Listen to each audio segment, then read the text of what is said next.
Bonjour et bienvenue à cette courte vidéo. Mon nom est Yves Maillet, je suis coach en hypnose thérapeutique. Alors je profite d'une petite pause parce que cette journée de canicule où il fait présentement 35 degrés à l'ombre, avant de me rafraîchir dans la piscine, dans l'eau fraîche à mes côtés. Alors j'aimerais tout simplement vous inviter à visionner la vidéo qui suivra, qui vous étonnera peut-être et pourra vous donner peut-être d'autres occasions d'apprendre comment l'hypnose pourrait entre autres vous rafraîchir. Alors on se voit de l'autre côté. À bientôt. L'auto-hypnose pourrait vous donner des frissons. Vous trouverez peut-être que ce titre est exagéré, mais il n'en est rien.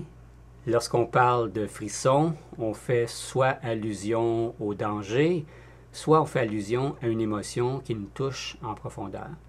En fait, il n'y a aucun danger de pratiquer l'auto-hypnose. L'auto-hypnose, c'est simplement le fait d'accéder volontairement à un état de relaxation intense, qui est voisin du sommeil et qui permet à l'esprit d'être plus réceptif à des suggestions précises, sans bien entendu que le conscient intervienne pour jouer son rôle de censeur. Et c'est vraiment la partie caractéristique de l'hypnose. Il suffit d'apprendre cette technique simple et de l'appliquer de façon régulière afin de conditionner notre corps, notre esprit, à entrer de plus en plus facilement en transe hypnotique. Il faut du temps et de la patience, mais à force de répéter les mêmes gestes, les mêmes mots, le corps arrive à intégrer totalement ces rituels et peut les restituer en quelques secondes sur simple demande. Lorsque nous pratiquons l'auto-hypnose, nous induisons un état qu'on appelle la transe hypnotique. Et certains signes de transe sont alors présents. En voici quelques-uns. D'abord la détente, bien entendu, les muscles du corps se détendent, se relâchent. Il peut y avoir des bâillements répétés, signe que la détente est bien installée. On peut expérimenter aussi une sensation de lourdeur, de légèreté dans notre corps. Il peut y avoir aussi des larmes.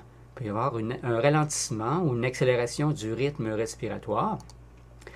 Et aussi des picotements qu'on peut ressentir dans certaines parties de notre corps, des sensations d'anesthésie, de catalepsie où nos membres semblent rigides, figés. Il peut y avoir une expérimentation de lévitation des bras, des hallucinations, une distorsion du temps où on peut passer plusieurs minutes et qui nous ont semblé quelques secondes ou quelques minutes.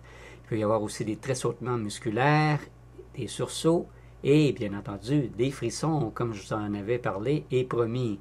Et bien entendu, ces frissons sont tout simplement le signe qu'il y a une expérience profonde qui est vécue où l'inconscient est touché dans sa dimension émotionnelle. Alors ce sont des signes qui sont des indicateurs que nous sommes réellement en transe hypnotique et que nous pouvons alors utiliser cet état de réceptivité pour reprogrammer notre subconscient selon les buts et les objectifs que nous avons choisis. Pour obtenir plus de renseignements sur nos formations intensives en auto-hypnose, je vous invite à visiter notre site internet www.être-mieux-être.com. Et bien entendu, j'espère vous rencontrer un jour pour vous partager ma passion de l'hypnose et ses nombreux bienfaits.